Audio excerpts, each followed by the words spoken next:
You're watching Oilers Nation Everyday with Tyler Yaremchuk. Your one-stop shop for all things Oilers. Talk about the Oilers goaltending for a third straight show or eat delicious pizza? I am making my decision as we speak. Let's get into it with the lead.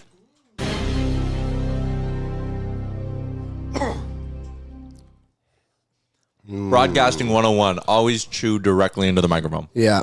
I believe that's called ASMR. People have made quite the career out of that. They actually have. Shout out to our friends at Pizza 73. More on that in a minute. You got a slice somewhere, don't you? I give him to Aaron. I give him to Aaron. We have a lot of pizza in the office, and here's the best part of it. Jay and BM are in Toronto. We're the only three people at the office today, and Boston Pizza was like, Pizza 73 was like, how do four larges sound? So shout out to Pizza 73 for hooking us up with the goods. Let's start with that, actually, Aaron. Let's tell the people about why Pizza 73 is bringing us this delicious food, because they want to celebrate the heart of oil country with free heart pizzas for fans. They are celebrating. It was a heartbreaking loss, but the spirit, the passion here in Edmonton, it's still alive and well. It's Pizza 73's way of showing love to the fans who never stop believing. It's a pizza with a nice little heart cut out in the middle. And this Monday from 1 to 4 p.m., so that's coming up in an hour, and then until 4 p.m., you can walk into select Pizza 73 locations across Edmonton and Spruce Grove and grab a free heart pizza. A free heart pizza from 1 to 4. These are the locations. Handful downtown, one on Kingsway Ave, one on Gateway Boulevard, one out in Spruce Grove. Free pizza, Pizza 73, today, 1 to 4 o'clock. Walk into these select locations. All right. Shout out to Pizza 73. I'm going to keep munching on that as we keep cruising throughout the show. But Liam, how was your weekend? We're also presented by Bet365. Download the app. Use the promo code NATION. Whatever the moment, it's never ordinary at Bet365. Liam, how was your weekend? Well, it almost ended in a Royal Rumble with me and two 16-year-olds. I was on What Chaos today, yeah, and they were like, what's your guys' show like in the summer? And I was like, if you think Liam's unhinged when there's hockey on, you wait until the offseason. So you almost fought two 16-year-olds. We are going to talk to Jeff Marek in a second, but I cannot go another moment. We didn't talk before the show today, like at all, so I need to hear this. I got ding-dong ditched last night. On a Sunday night? On a Sunday night. I was pissed. Why? They're just fucking around. The first one annoyed me because it spooked me. Because they don't just like, this was like 10:45 p.m. They got you good. Yeah. They got you good. So this one, I don't know about you guys, but back in my day, it used to be a ring of the doorbell and like maybe one or two knocks. This is now like full on like banging on your house now. What? Yeah, I know. So that happened. So they got away, and then they came back and they did it again. And then this time I yelled out of my window, "You two run like a couple of girls." And you also, showed them. and they told me to F off as they knocked on my door. The audacity. That's crazy. They didn't come back again. You know why? Because you scared them. Put my outside light on. I actually think it might have worked. They'll probably be back tonight, and I'll be ready. This is like Home Alone. You're going to be like, watch this yourself. This is a message. If you're 16 years old out there knocking on doors, grow up. Grow up. Get a driver's license. Get a job.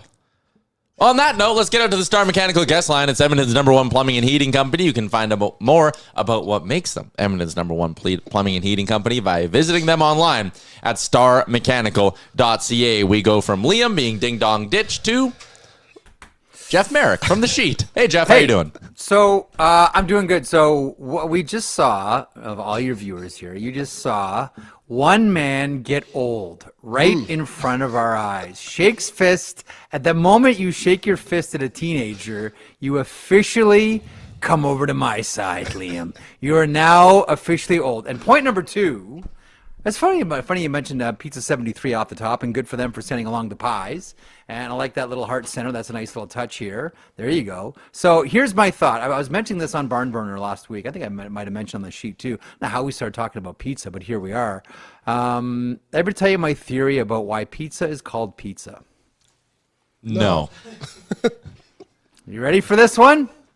So I want you both, Tyler, Liam, I want you to imagine all those times you've been completely buckled, like so hammered that they had to get you out of the bar with a soup ladle, like that slammed, like that buttoned up, okay? I want you to think of all those times. Have you ever mispronounced the word pizza? It is the world's most perfect word. It is impossible to mispronounce. Think of all the other foods you could have when you're hammered. You can mispronounce them. It's pretty easy. Pizza is the simplest word in the English language. It's impossible to mispronounce, and that's why pizza is the best named food ever. Thoughts on that, Tyler? Thoughts on that, Liam? The best word ever, pizza. You can't mispronounce. Try. Go for it. Everyone watching, everyone listening, you two guys, like pizza. You can't do it. Impossible to mess up the ad read. And I don't say some letters. Yeah. So pizza's pretty straightforward for me. You can't do it. You can't do it. You can't mess it up. No, you really can. And it is just a top tier drunk food. Because even if in its simplest form, it's still so elite. Like just a cheese pizza is still so good. So what I used to do when I was at university at Guelph, what I would get all buckled and then come home and order a pizza, but I'd tell them not to slice it, and then I would just fold it in half and go super panzo style. Oh yeah. You want to get some weird conversations on the phone when you're calling for a pizza? Tell them not to slice it and see the conversations that start. It's like, what do you mean? Like you're treated like a war criminal? Not slice it? What are you talking about? Yeah. Get them not to slice it, then just fold it in half, boys. Super panzo we used to call it. Go for it. That's crazy. Highly recommended. All right. Speaking of conversations, the Oilers are expected to be having a lot of conversations with probably a lot of different teams when it comes to goaltending this summer. Yeah. I guess the challenge here for Stan Bowman is going to be not a lot of cap space, not a lot of assets, not a lot of goalies on the market. Like this is a complicated thing to try to figure out, even from an outsider perspective. You left out one thing too, and I don't want to call it like a crisis of consumer confidence, but there's also a fan base here, and not that you should make all of your moves based on what the fan base wants. There's the old saying, if you keep listening to your fan base, one day you'll be sitting with them in the stands. So you don't want to base all of your moves just based on what the fans want, and I get that, but it's going to be really tough for the Oilers to think about coming back with the same tandem here. And you're right, it's a conundrum. It's a real tight one here for Stan Bowman. And he addressed, it's like, look, we outside of the McDavid contract, job number one is we need to address the goaltending situation. We got to get that done. Like I had wondered about Ukko-Pekka Luukkonen with the Buffalo Sabres, thinking that Devin Levi is 20 games away from needing waivers. I wondered, and there was listen, Luukkonen lost the net last year. James Reimer came in, they started winning games. Some of the notes and conversations around the Sabres at that point was maybe the whole season was scotched just based on some bad goaltending. Luukkonen didn't have the best of all possible seasons last year, specifically in the second half. I wondered if they're going to pin the whole thing on Luukkonen, does that mean that he's available, or are they going to run this whole thing back with Devin Levi and Ukko-Pekka Luukkonen? We shall see. I would imagine that Stan Bowman would have had that conversation with Kevin Adams already. Just like, to your point, Tyler, he's probably having conversations about a lot of netminders all around the NHL. But two things. One, if you have really good goaltending, nobody is letting them go. And two, it's not exactly a secret. Everybody knows that the Edmonton Oilers are in a situation where they need to do something about their goaltending and probably are in a position where they can't, as they've done historically, they can't say, no, we're not going to overpay for a goalie. Remember there was all that talk about, Korpisalo's available, but the Oilers are not going to overpay to get him. I think the Oilers now are probably in a situation where they need to overpay to get a goaltender, and everybody knows it. Do you think the overpay is probably someone like John Gibson then? Because there's now conversation about him waiving his trade. Like there was a whole thing last deadline where he wouldn't do it to be in a tandem with Skinner, but now all of a sudden he's willing to do it. My biggest problem with Gibson isn't necessarily the player, but he missed 22 games last season due to injury. For all the goaltenders that are available, there's always going to be, Liam, there's going to be that one area, that yes, but moment for all the goalies that are available. Listen, Vasilevsky's not walking through that door. Shesterkin and Sorokin, no one's walking through that door. What you're going to do here is you're going to get someone that isn't a fully baked goaltender coming out of the oven, fresh to deliver like that. Pizza 73 sitting on the table between you two gentlemen right now. So there's going to be some flaws here. I do wonder about, like, I share your same concern, Liam, and I think a lot of people do as well. It's not as if, John Gibson's 26 years old either. I just wonder about, because I just wonder about the pay. Because at one point, the ask, and I think it's come down, the ask for John Gibson at various times has been 2 first-round picks. Oh. And a second ago, I was just saying like, okay, well, the Oilers need to overpay. And then out of the other side of my mouth, I'm saying like, well, hold on. That's a really expensive for John Gibson here. But you do know one thing. You don't want to leave your goaltending decision too late. Like the history of the NHL says, you don't wait until trade deadline to bring in a goalie. That has generally always failed. I think the big one that we all point to, was the St. Louis Blues and the times that they brought in goaltenders at trade deadline. Yeah. Like, goalies need to be around the team, the systems, all of it for the entire season. This is one where, for some positions, I'd say leave yourself some flexibility if you're Stan Bowman. Address things as the season dictates. Goaltending's not one. Goaltending is a definite off-season move that you have to make. But ironically, the last deadline one that probably worked was Dwayne Rolison. Yeah, like those come around once every 20 years. But the other thing, too, is like... He was a special guy. Rolison was a special guy. I love Dwayne Rolison. Love Dwayne Rolison. But even to your point, Jeff, like he came in here in 2006 and he was bad until game 1 of the playoffs. Like there was doubt about like who do you start game 1 of the playoffs after you squeaked in, because it's like Rolison took 2 full months to get acclimated. So again, I think there is pressure on doing something soon. The other thing I would add is like with Gibson, you can point to the health. With Demko, you can point to the health. With basically any of the free agent options, you could probably point to some inconsistencies. I think it needs to be Skinner and somebody, because I don't think there is a bona fide enough number 1 goalie on the market that would have me comfortable going. Like, I'm not comfortable with Gibson Pickard, because I'm like, well, then you're just a Gibson injury away from only having Pickard. Yeah, I don't disagree. Again, we're throwing darts here on a Monday afternoon. Kevin Lankinen. If the Vancouver Canucks are going to redo something with the Vancouver Canucks, and Arthur Sheloff looks fantastic, playing for Abbotsford right now, even though they keep getting pushed here as they try to close out. I don't know. Kevin Lankinen. I don't know if you really want to swing big. Do you look to Nashville and look for UC Saros? Like, we're just throwing it around. Like, these are the goalies that are out there. Again, like, I don't think there's a perfect solution here, but I don't think that the Edmonton Oilers are a team that needs a perfect goaltender. Like, we've seen this before, and I don't want to hang everything in the playoffs, specifically the final, on Stuart Skinner, because the guy had like real moments of brilliance getting there. Right? Like the more that, again, like time heals all, right? Like we're all having, like right away, the nerves are close to this game, the Oilers lose, and it's, I can't re-sign this guy, got to trade this guy, let this guy walk, this is too much, and it's blow up everybody. But now as the days go on and you sort of have a sort of greater context for everything that happened here, like you guys know, you guys are on this beat every single day, every minute. Like they lost those 2 games against the LA Kings, and then they went, what, 13-2? It looked incredible, and they just ran into a team that, let's face it, would the Dallas Stars have beaten the Florida Panthers? Would the Vegas Golden Knights have beaten the Florida Panthers? Would the Winnipeg Jets have beaten the Florida Panthers? Like, go down the list. No one was touching this team. Now, a lot of things had to happen for that Florida Panthers team to emerge, but with all due respect to the Western Conference, no one was touching the Panthers as they were constructed. Now, they're going to be different, too. So there's part of me that says, pump the brakes here. Oilers are still an excellent team. Like, this isn't major surgery that has to happen here. I mean, a 13-2 run. I mean, they made the Dallas Stars. I mean, I was one of those guys that said, like, listen, Dallas can win the Stanley Cup here. They made them look like they didn't belong. Vegas Golden Knights, same thing.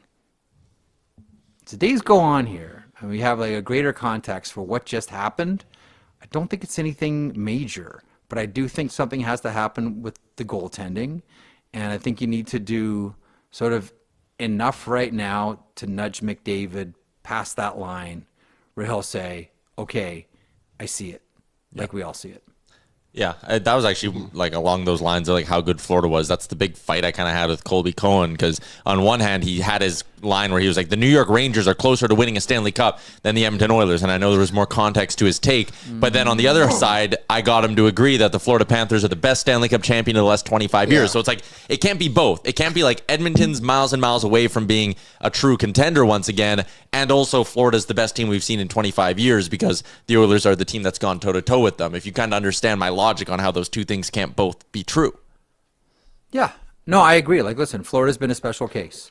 And I think we're all waiting for the Florida Panthers. Like, first of all, the way that and the Panthers have done this deliberately. I know all sports teams play the us versus them, but nobody in this era of hockey is playing the us versus everybody card right now, more so than the Florida Panthers.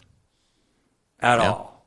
Like, I understand playing villain and playing heel, and I understand the value of crossing the line.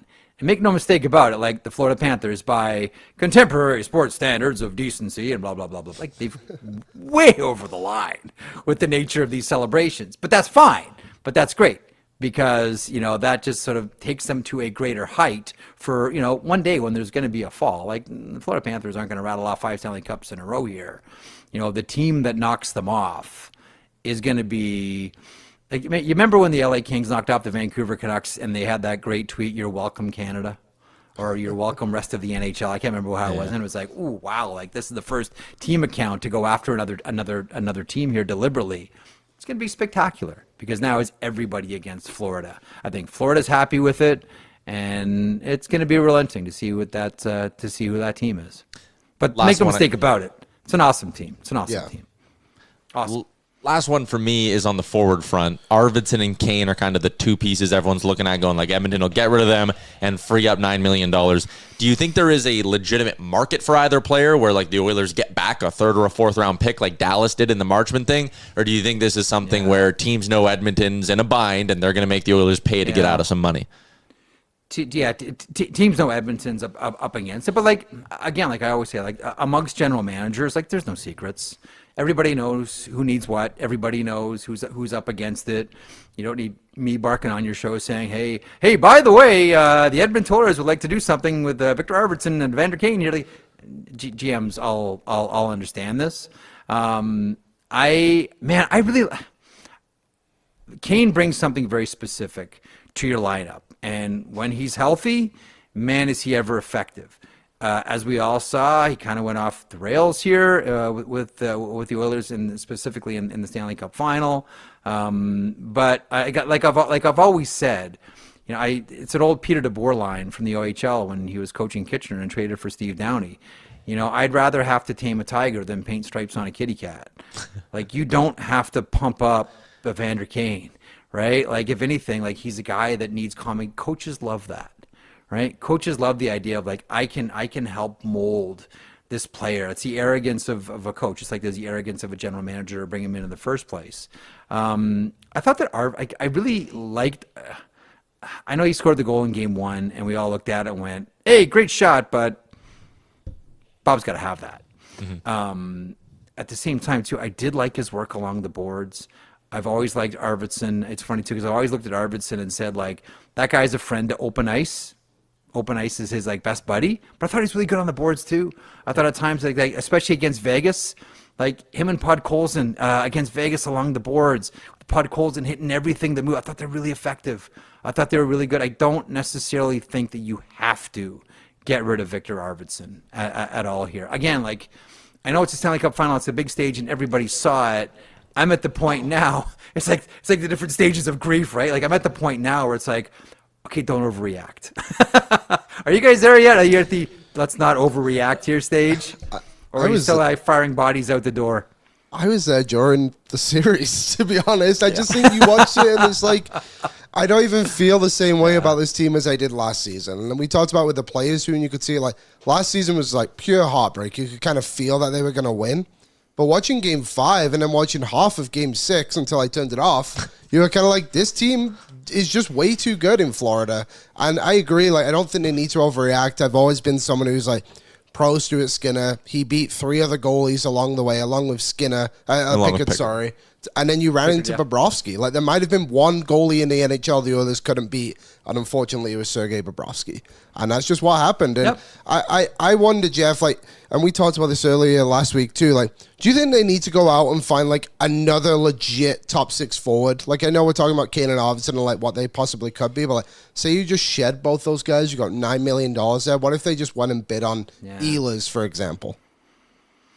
I think that they'll have those conversations, and I think that, like, look, one of the things that, you know, we like when we were in Florida together, like, we had the conversation about, you know, there's a real accent on speed when it comes to, you know, McDavid and Kasperi Kapanen and all that. And listen, Gustav Forsling is a very nice skater, but this wasn't a series that was determined by speed, right? There wasn't an element of speed that really moved the needle here for either teams, and that's why I do wonder if they, you know, at least kick tires on someone like Nick Ehlers and start to put more of an accent on that. Like, honestly, guys, the more that I come back to it, yes, you have to do something with the goaltending situation, but the other thing you need to do something about is something that in a lot of cases you don't have any control over, and that's the hospital bracelet.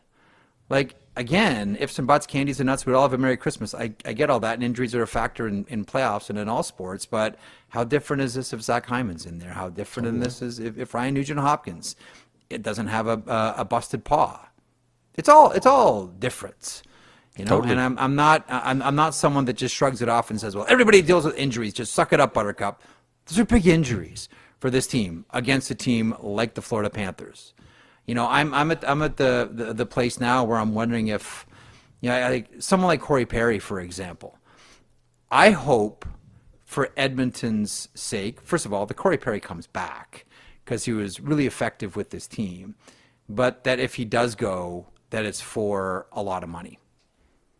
You know, like, I don't want him to go with for $1.50 somewhere else. Like, if he's going to go and someone's going to pay him like $3.5 million for him, okay, like, Edmonton wasn't going to do that. I just hope that, you know, Perry's talked about wanting to keep playing, and that's great. 40 years old, and it's amazing, and we all love it. I just hope that if I just hope he stays. It's a decent contract, but if he does go, that it's not for something similar that Edmonton could have paid him, because I don't know where else he would go right now in the Western Conference specifically. Listen, he may end up going to Florida. Which may dust it for Florida, by the way, as many people have pointed out. I just hope that if he does go, it's not something that Edmonton could have matched. Yeah, that's fair. All right, we kept you long. What's coming up on the sheet today? Mason Marchment is going to be stopping by, newly acquired forward for the Seattle Kraken. He will be aboard. Dave Pagnotta as well. You guys saw the big trade today with the Philadelphia Flyers and the Anaheim Ducks, so there's a lot of actual trades happening today, and will be throughout the week leading up into the draft as well, and a lot of speculation about all of it. So Dave Pagnotta from the fourth period will be aboard as well to break it all down. I wonder, gentlemen, I'll leave you with this. Now that they've moved Zegras, what does that set up next for the Anaheim Ducks? Maybe something big and flashy.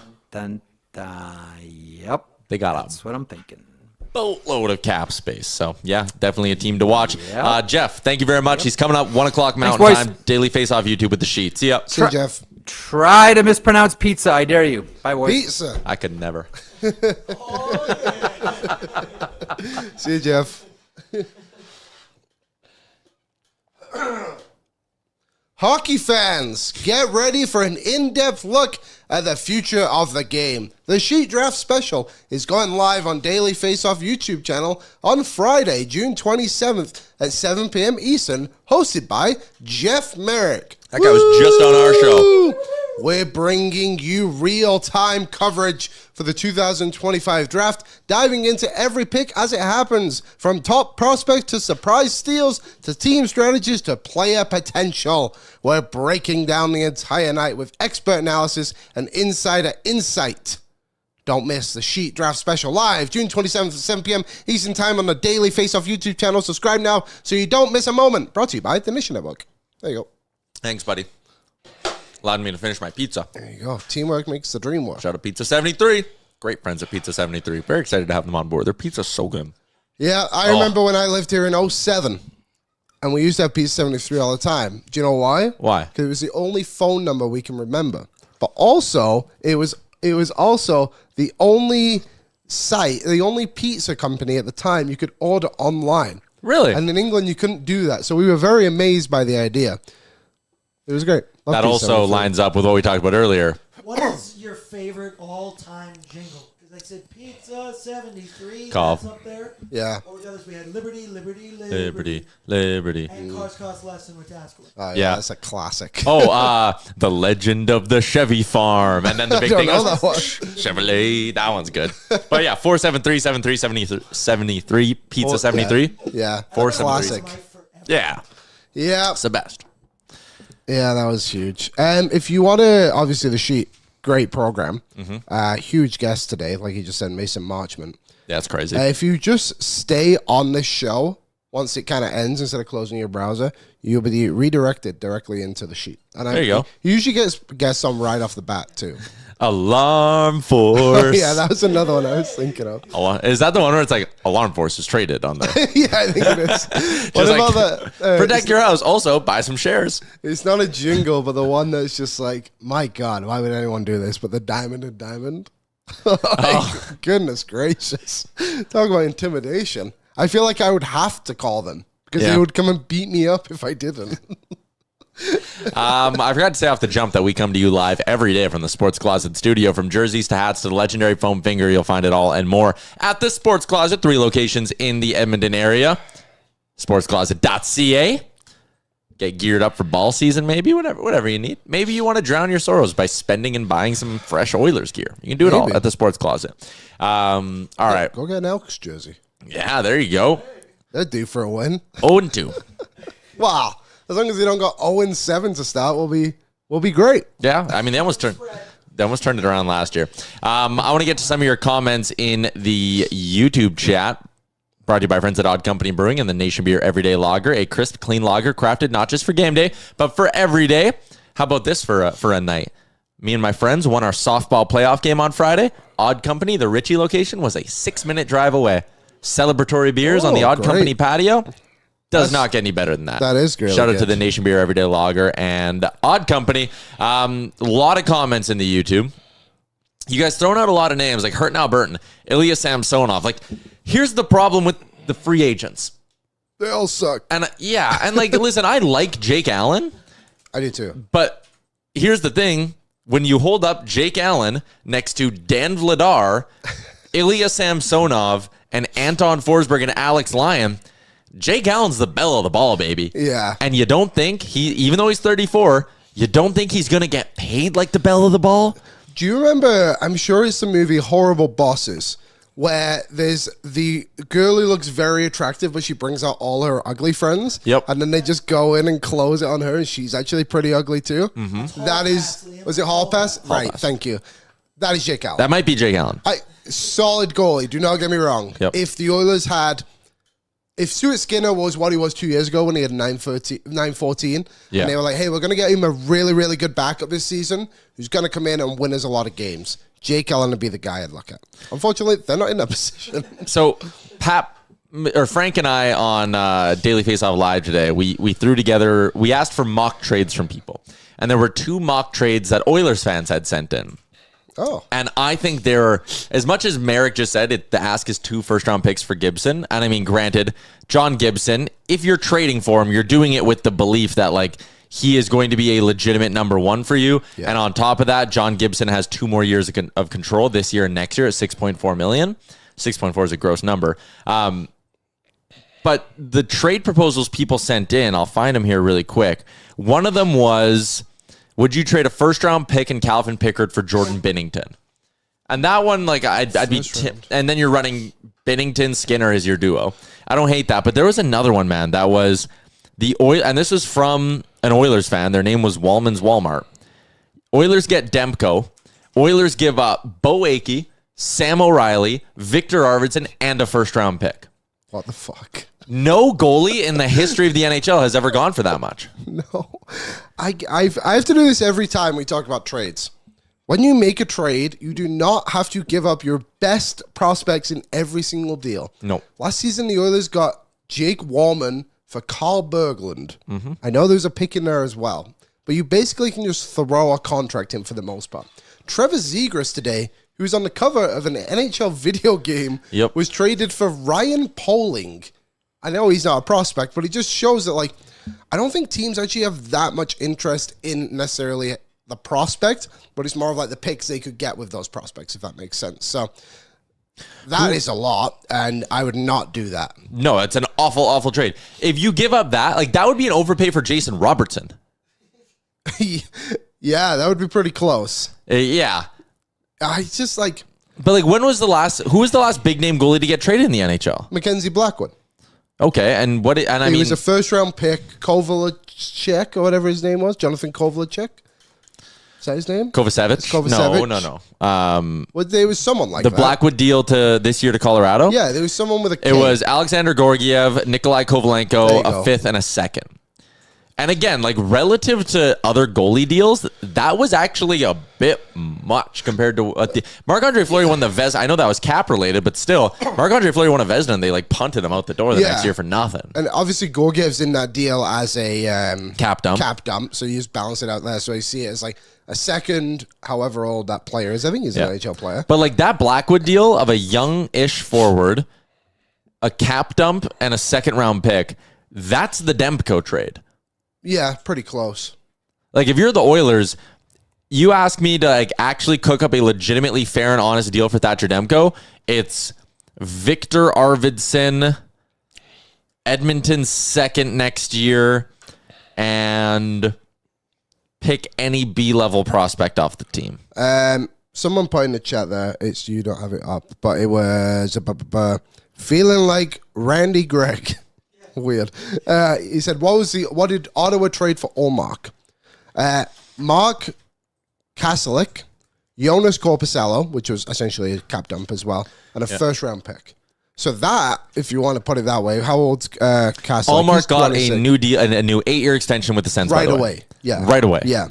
So there's that played into it a little bit. An equivalent to that is probably something like an Arvidsson in the sense of, like, you need to go with a player. Yeah. And that can be your cap dump or whatever you want to call it. A first-round pick. I'd be willing to give up a first-round pick for one of these goalies. Well, let me even just throw this your way, though. Like, last year, someone just put in there, Jacob Markstrom got traded for a top 4 D-man and a first-round pick. He absolutely did not. First off, Jacob Markstrom was retained. Calgary is paying, because New Jersey got him at $4 million, which means Calgary had to keep $1.875 million.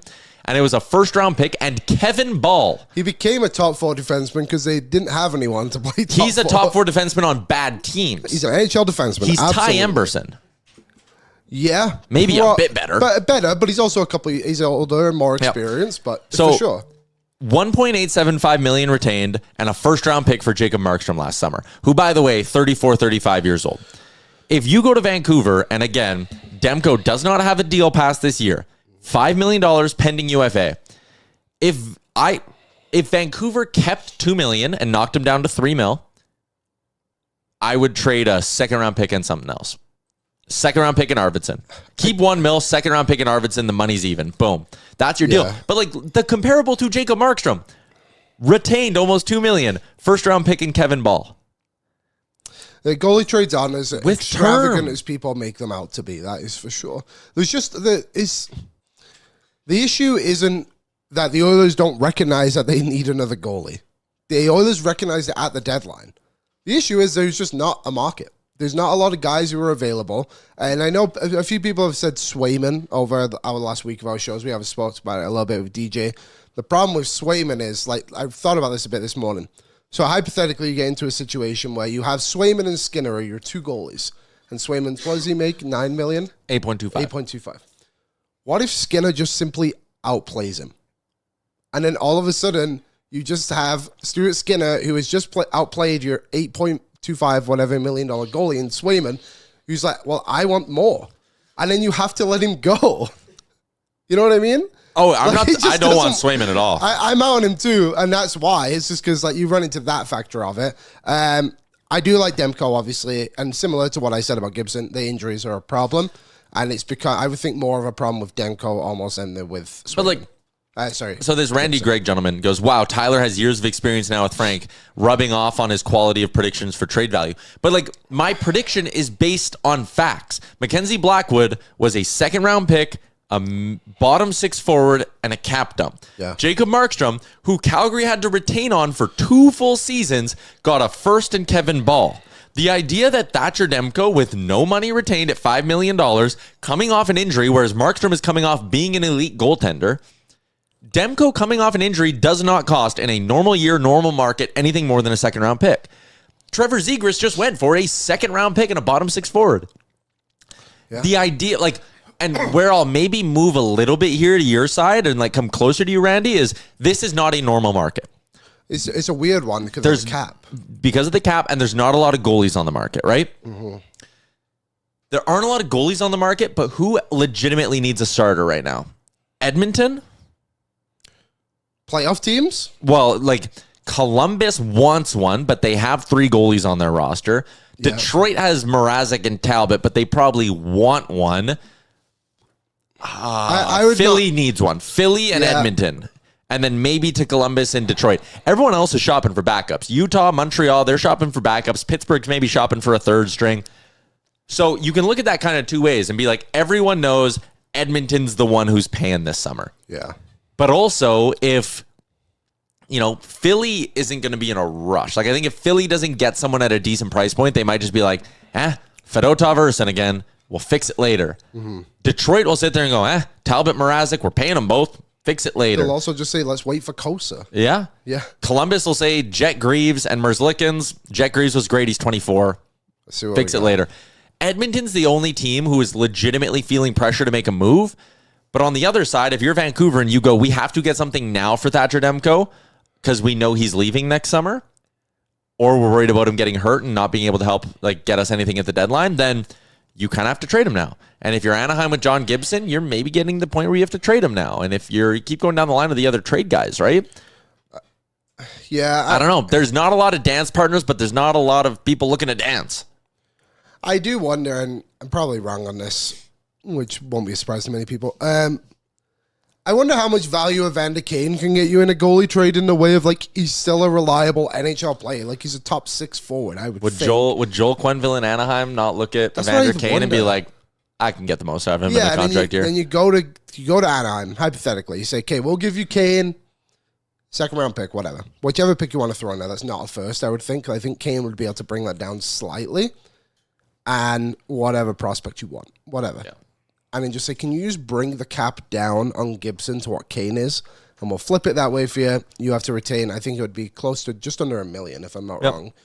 That's the trade. That is something I would look at, because I think that benefits you a lot more than being like, here's a first round pick for whoever you want.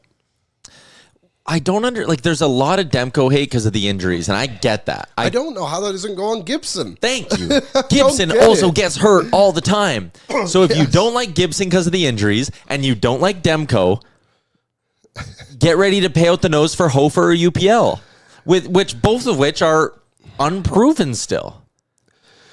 Yeah. UPL, I struggle with him. The goalie one, not for me. If you can't make it happen in Columbus, Buffalo is the starting goalie. I also get the flip side of they got Allmark out of Buffalo and he was great.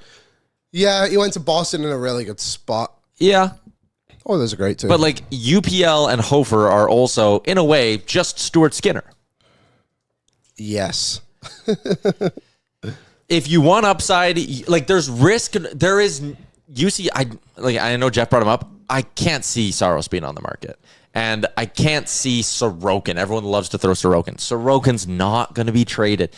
There is no one who is going to walk through those locker room doors next year and be like, I'm playing 55 games for you guys. I'm the savior.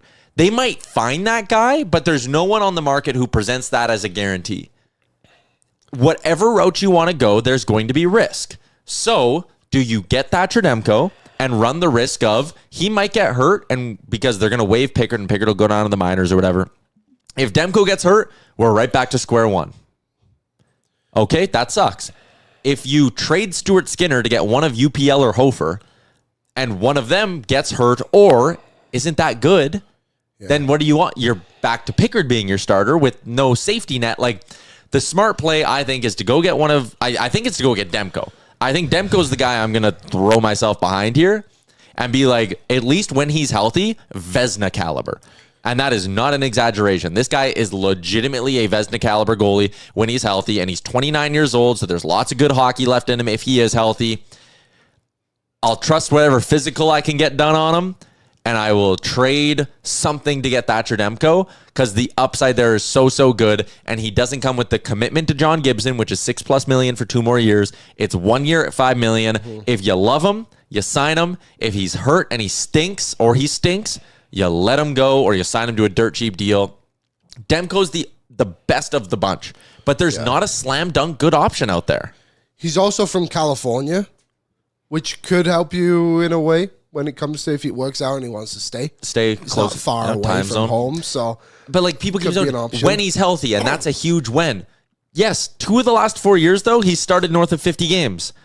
So you can sit there and say in 2 of the last 4 years he's been hurt. I can sit here and say in 2 of the last 4 years he was firmly in the Vezina conversation and played a full starter's workload, which you wouldn't need him to do here. He needs to start 45 games for you next season. I also think too that if you can keep Skinner in this situation, you don't need Demko to start 60 games. That's what he needs to start 45. You can split it in both. I heard a thing too on Bobrovsky.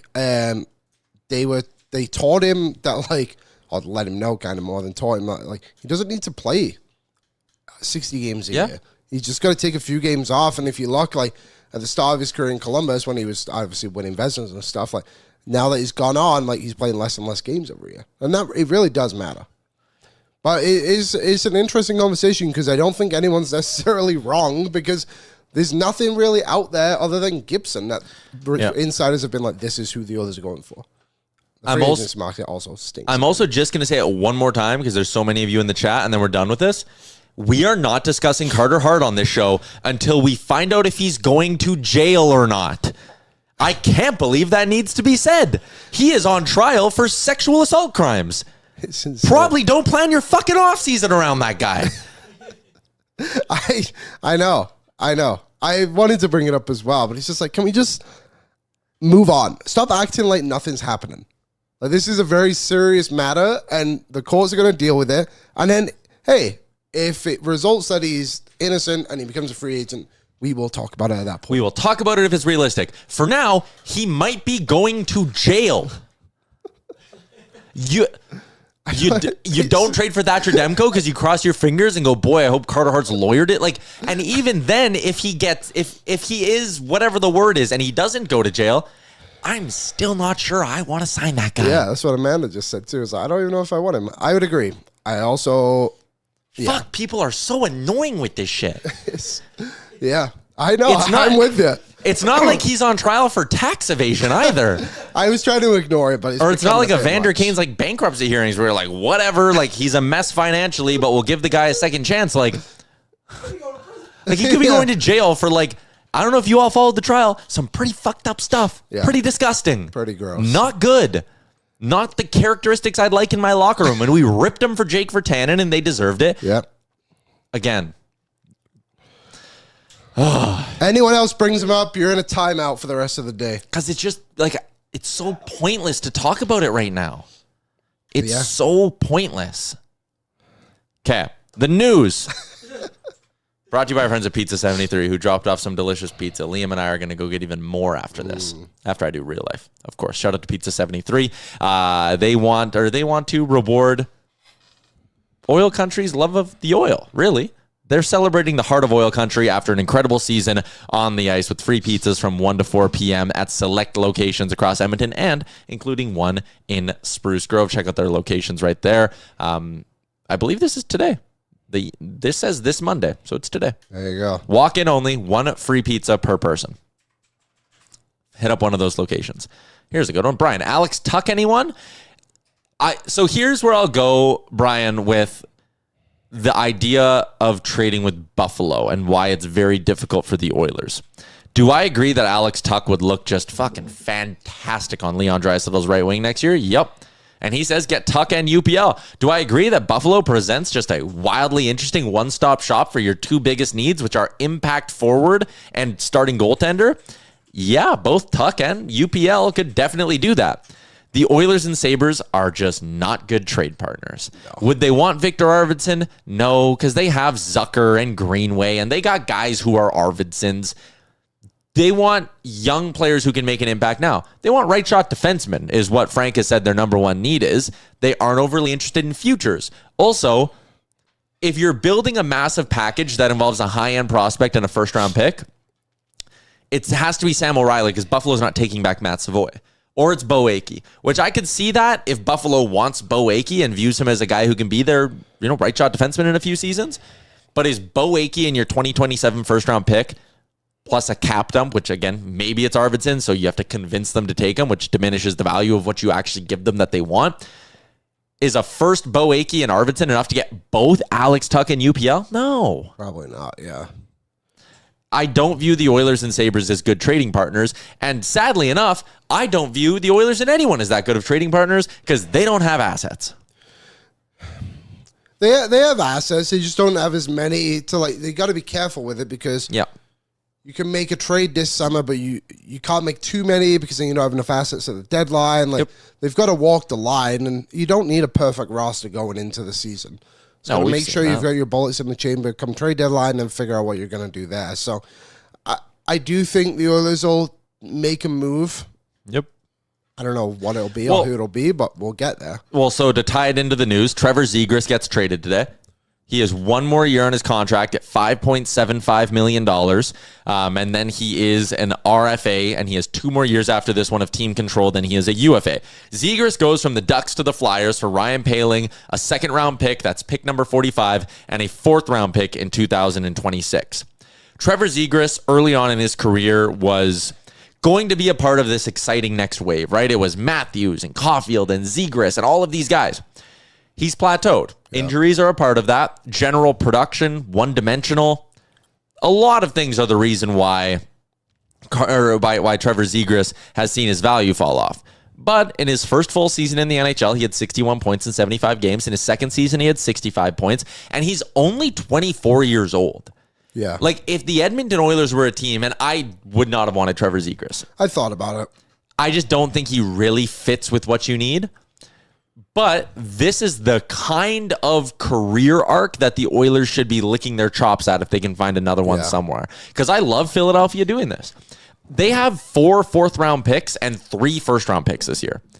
That's too many picks. Instead, you turn one of those low kind of bets, pick 45, what's that? Probably 5% chance of turning into a regular NHLer and a 0.2% chance of being a star. It's low. I don't have the numbers, right? Who cares? You've turned that into a chance that Trevor Zegras, at only 24 years old, I think he's one of those guys that because he's been in the league for so long, people don't believe he has that much potential, but he does. And if Philly ends up getting a bona fide 60 to 70 point middle second line top 6 forward in Trevor Zegras, who ignites some spark offensively, gives you a bit of a punch with him on one line and Michkov on the other, there's a path to this working out beautifully for the Philadelphia Flyers, and this is the kind of deal the Oilers have to get. I don't think Lucas Reichel is the same kind of player because Lucas Reichel's never shown that he can do it. He's a lowercase version of it, if that's what you're getting at. But Lucas Reichel's career high in points is 22. Trevor Zegras' career high in goals is 23 or 25 or whatever. They're not the same. But the Oilers, if they want to try and inject some youth into this lineup and get guys who can turn into game breakers and extend this window and all of that, then you need to take shots like what Philly did. Again, I'm not a Zegras guy, but I love this deal for Philly. I just think, too, people will probably reference back to the Vasily Podkolzin trade with someone like Lucas Reichel. I don't think Reichel has the...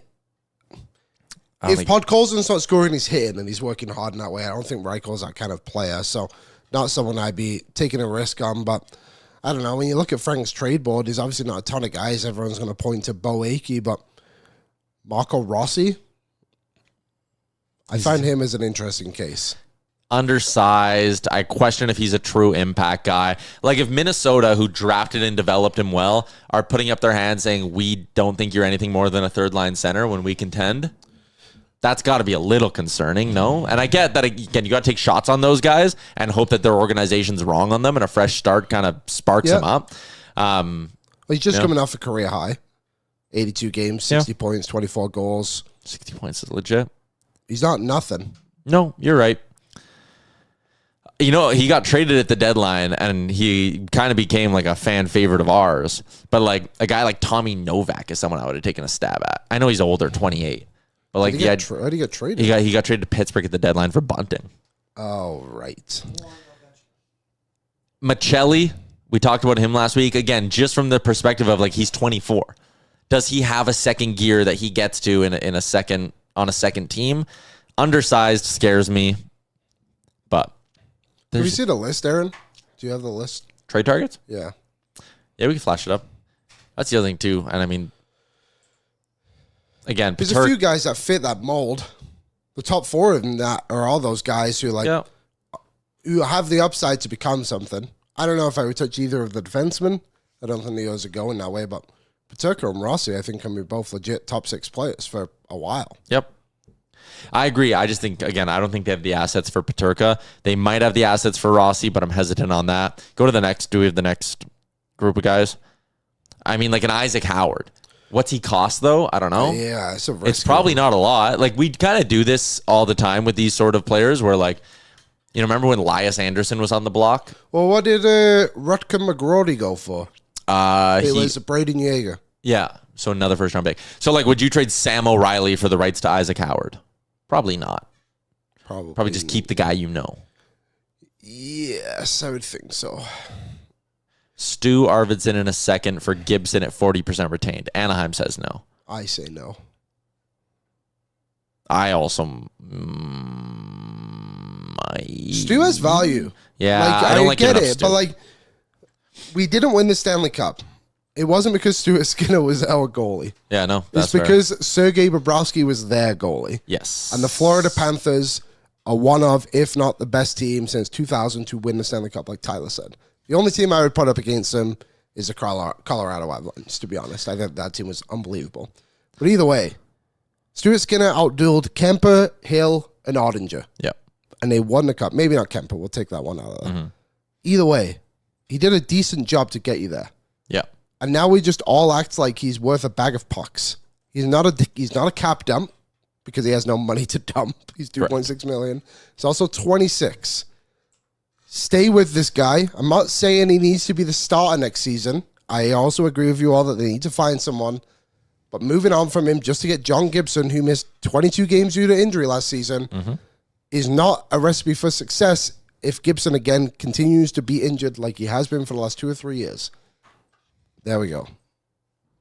Do they need, like, I don't know, a 4th line forward maybe we can talk about or something?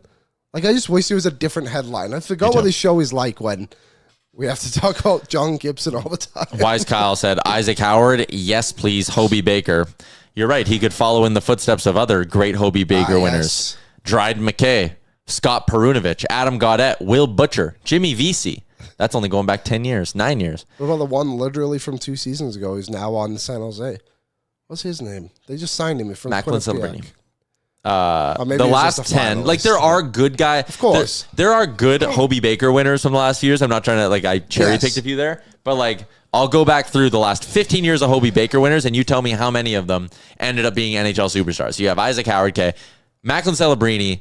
You know what? But like, let's even do this. Well, let's not count the first overall picks because they're first overall picks. So Macklin Celebrini, Adam Fantilli, he's going to be a good player. Cole Caulfield going to be a great player. Perunovich, no. Cale Makar, there you go. There's 3. Adam Gaudette, Will Butcher, Jimmy Vesey, Jack Eichel. So we're not counting first. Johnny Gaudreau in 2014. There's 4, and then before that, Drew LeBanc, Jack Connolly, Andy Meal, Blake Jeffrey, Matt Gilroy, Kevin Porter, Ryan Duncan, Matt Carl. Those are your last 20 Hobie Baker winners. 4 of them are stars. And also, too, they're all top 7 picks.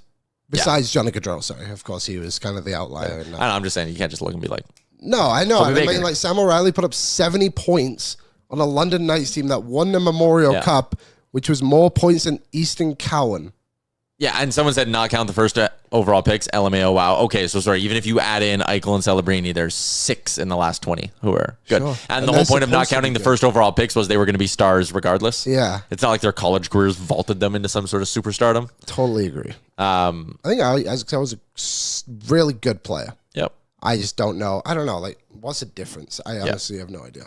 All right, we're going to do a quick one for our friends at Sherwood Ford the Giant. It's our Giant offseason question of the day, brought to you by Nation Valet Service. Never visit the dealership again for your routine car maintenance. They drive, pick you up, even if you didn't buy your vehicle there, even if it's not a Ford, their service department can help you out and make sure you don't have to go into the dealership. Okay, I want you to power rank these options, okay?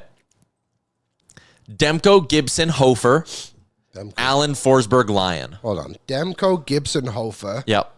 You want me to do those three? Or No, all of them together. So, I mean, Bennington. keeping in mind that you might have to like give up assets. Some guys are just free agents. Okay. Demko, Gibson, Hofer, Okay. Allen, Forsberg, Lyon. Allen. There's 6 of them. Jeez Louise. Oh, okay. Yeah, it is in the prep sheet. You can look at the names on the prep sheet. Okay, so to power rank them. Yeah. Okay, 6. Alex Lyon. Forsberg. Okay. 5, Alex Lyon. 6, Forsberg, 5, Alex Lyon. 6 is Jake Allen, I suppose. 6, 5, 4. Okay. Then you're down to just the trade guys then. So you're agreeing that trade's better than free agency. Go Demko, Yeah. Gibson, Hofer. I'd probably go Gibson, Hofer, Demko. Really? I think Demko is the best option Yeah. if you're just playing pure player.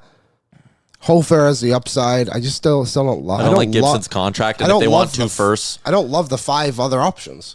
Yeah. The only option I really like that much is Demko, so that's the way I would do it. I don't think you would go wrong with the top 4 guys. Like if they did get Allen again, I think they would still be in a decent spot. But again, we'd all have the same conversation when the Cup final comes around next year. And if the Oilers were to make it and lose, we would all be like, wow, how could they not replace Skinner? It's like, well, they boosted up their goalie tandem like we all wanted. Yeah. I think there's 2 guys who could do it. I think Demko and 3 guys. I guess Gibson as well would be. All right. Yeah, I think I would go Demko 1, Allen 2. Demko 1, Hofer 2, Allen 3, Gibson 4, Lyon 5, Forsberg 6. I just, again, if I'm giving up the assets, like if it's between Allen at $4 million or Gibson at 6, and one of those options means I don't have to give up 2 first-round picks, I'll take Jake Allen. Yeah. It's not sexy, but if you want to talk about a high floor guy, it's probably Jake Allen. I just wonder, like, what do they need those assets for this offseason? You know what I mean? Yeah. Like, that would be my argument. If I had to make one trade, it has to be on a goalie. Yeah. I think there's enough guys in free agency for forwards. If I wanted to take a shot and get, like, a legit top 6 player, then you could do that. NHL draft week, and our friends at Bet365 have some odds up. Whatever your bet, whatever the moment, it's never ordinary at Bet365. Download the app today. Use the promo code NATION. Must be 19 or older. Please play responsibly. They have odds on who's going to go 2nd, 3rd, 4th, and 5th overall. What about Brady Martin to go 4th overall? Who has 4th again? Utah? I could also see Utah like really liking a guy like James Haggins, like an American-born centerman. What'd they go with last year? TJ Ginla. Yeah. I just think that they have a lot of blue liners from when they were drafting with Arizona as well. So forward seems likely. Who would be your top 3, I guess, out of that then, so that can help me? Number 2 is going to be Misa. Yeah. Number 3 is going to be Frundell. Okay, that's what I think too. And then number 4, I mean, Porter Martone could go 4 as well. Porter Martone. I like Caleb Denoise. He's plus 220. I would take him 4th overall. He's Cool. legit, and he wins everywhere. He's won everything possible with Canada in the age group that he's in. He plays on Moncton, who just went to the Memorial Cup and won the Q. I think he's a legit player. And his brother also went first round, well, not last season, the year before, I think, Elliott. He's a really good player, 2-way forward. Legit, like, power forward player. Brady Mine's good. I think he could go higher in the draft because of what Sam Bennett just did in the playoffs. Yeah, some teams will fall in love. And that's what's going to happen. I wouldn't make that mistake. Not that he's a good player. Go top 10 for sure. But I wouldn't worry about that too much. I just wonder if he's more of like, probably way as a lunch on this, but like, does he become like a Travis Konechny more than a Sam Bennett? You know what I mean? Yeah. I could see that. I think pure skill is what I look for in a draft. Like if James Higgins is there at like 4 or 5, I'm considering him over Brady Mine or Brody Mine, whatever his name is. All right, that is a wrap on today's edition of the show. We still have a ton of people watching today. We keep thinking, like, are people going to stop watching our show eventually? But Never. You guys are. People will stay forever. All right, good stuff. YouTube chat, you were great. Thank you. What do we got? Louis DeBrusque tomorrow, I believe. Devin Dubnyk. Dubnyk. We're going to do mock trades that we're going to get you all to submit. And then that's going to take us probably right up until Friday in terms of what these shows look like. Oh, this just in. The Oilers need a goal coach. Oh, we didn't talk about that. All the assistant coaches have their contracts up. Glenn Gulletson might be the Stars head coach. Chris Knobloch's going to get a chance to craft his staff. We'll talk about that tomorrow, maybe with Louis even. Yeah. All Goalie coach. Can't believe it. What's his name? Justin Falk. All right, that's a wrap on today's edition of the show. Enjoy your Monday, everybody. We'll see you right back here tomorrow. Noon Mountain Oil up.